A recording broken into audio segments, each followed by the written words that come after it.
Yeah, man. Hear ye, hear ye. Hear me, hear me. It's Billy Badass by the TV, man. What y'all know, how y'all do, Happy Friday, everybody. Look, check me out. Y'all remember a little bit ago when Abrego García was mistakenly, he was snatched up by ICE, but he was mistakenly straight shipped to El Salvador without any court, any documentation, any paperwork, any just due, okay? People protested, his family protested. Donald Trump even said in a news statement, publicly, he said he made a mistake by shipping Abrego there. And the Supreme Court told Donald Trump administration to get that man back here so that he can face his charges, okay? So, all of a sudden, an indictment was opened up, a conspiracy indictment for Abrego, conspiracy to traffic thousands of migrants over the last 10 years, they're saying, right? So if any of this was the real reason why he was deported and shipped to El Salvador, why is this the first that anybody is hearing of it? Nobody heard that there was a human traffic smuggling ring that Abrego was supposed to be the mastermind of, right? Now all of a sudden, it's this 10-year-long conspiracy that he's, been bringing in migrants for years. He's not a contractor. He's a human smuggler coyote, according to the Trump DOJ. So let's get into it. Abrego García back in the U.S. to face charges for helping traffic thousands of migrants. Now, we ain't gonna listen to no Pam Bundy. The Attorney General Pam Bundy provides an update on the criminal charges filed just last month. They just filed these charges last month, by the way. Okay, it's been a number of months though that that protesters have been clamoring for Abrego to be returned back to the U.S. where he was supposedly born to face his charges, to get his day in court, which is the American way, right? So here's Pam Bundy. So mistakenly deported El Salvadorian native Kilmar Abrego García has been brought back to the United States where he will face criminal charges for allegedly transporting undocumented migrants within the U.S.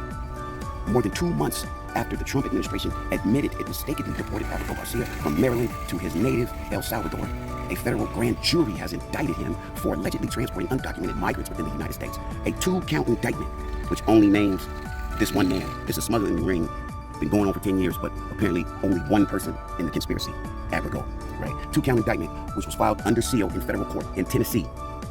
Can somebody tell me if this man is from, Maryland?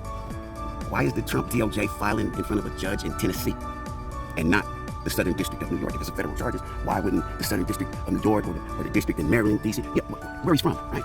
Anyway, the 2-count indictment was unsealed last month in Tennessee. Friday alleges Abrego García, 29. So they say since he was 19-year-old, since he was a teenager, they said 10 years. They said a decade of this, right? So since he was 19 years old, he's been the mastermind of a huge smuggling ring. The 2-count indictment, right? Alleges Abrego, 29, participated in a years-long conspiracy to haul undocumented migrants from Texas to the interior of the country. More, the Justice Department investigating 2022 Abrego García traffic stop. So they stopped him in 2022 on a traffic stop, huh? The alleged conspiracy spanned nearly a decade and involved the domestic transport of thousands of non-citizens from Mexico to Central America, including some children, in exchange for thousands of dollars, according to the indictment. Right? Now remember, just a few months ago, they deported this man because he was in the country illegally. That's why ICE did that. Now, not only was he in the country illegally, he was running a mastermind criminal organization all by himself. Yeah, all by himself. Here, I'll read on. So, say, here, Abrego is alleged to have participated in more than 100 such trips, according to the indictment. Among those allegedly transported were members of the Salvadorian gang, the MS-13s. You gotta throw in the MS-13s to scare white Americans. You gotta get that MS-13, you gotta get that in there, You got MS-13 on his hands. I seen the tattoo. Yeah, pause. Just so y'all know, MS-13s don't have no pinprick tattoos. They cover their face, they cover their chest, they cover their arm, they cover their back, they cover it up. They let you know what it is. Ain't no hiding it on your knuckle. No, man, fuck out of here. Yeah. Says sources familiar with the investigation. Abrego is the only member of this alleged conspiracy charged in this conspiracy indictment. I thought conspiracy meant it's more than one person, right?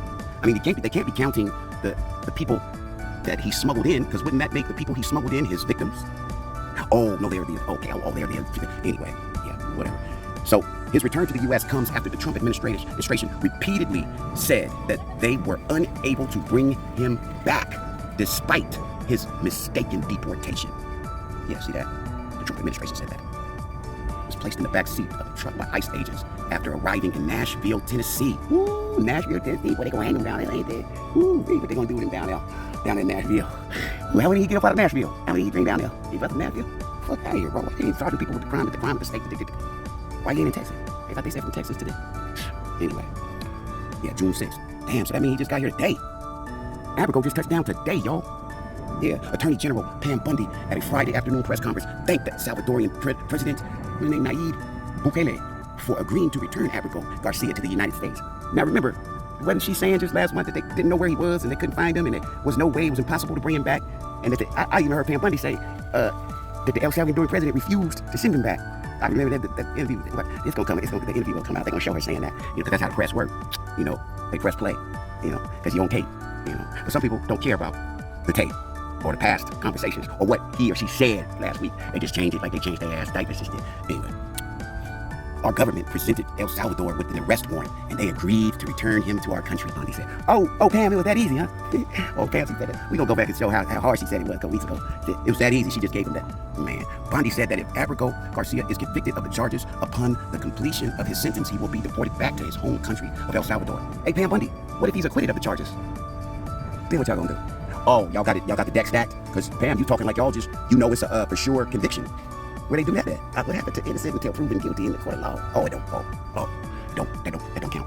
It don't count for you. It don't count for something. Not in America, though. Oh, yes, it do. Oh, no, it don't. Oh, wait. What? No racism. Oh, yeah. No injustice. No, everything's equal. Oh, my bad. Anyway, let's continue on. The grand jury found that over the past 9 years, Abrego has played a significant role in an alien smuggling ring, Bundy said. They found this was his full-time job, not a contractor. He was a smuggler of humans and children and women. Ooh, wait, she on the TV. Was she making him guilty for already? Yeah. She said this fool, he was a full-time smuggler of humans, children, and women. That's what she said. Yeah, he made over 100 trips to the grand jury found smuggling people throughout our country. Now check this part out now. Check this part out. Yeah. The decision to pursue the indictment against Abrego Garcia led to the abrupt departure of Ben Shader, a high-ranking federal prosecutor in Tennessee. Yeah. He said this is some bullshit, so he had to quit. Yeah, sure did. Yeah. Sources briefed on Schrader's decision told ABC News Schrader's resignation was prompted by concerns that the case was being pursued for political reasons, the sources said. Take that in. Y'all just take that in for me. Take it in. The sources say that this high-ranking prosecutor quit when these new charges came. These are new charges. Yeah, they said they couldn't get him here. They deported him because he was here illegally. Now, it's a whole nother song and dance.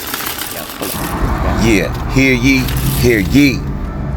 Comment, like, and subscribe to stay notified.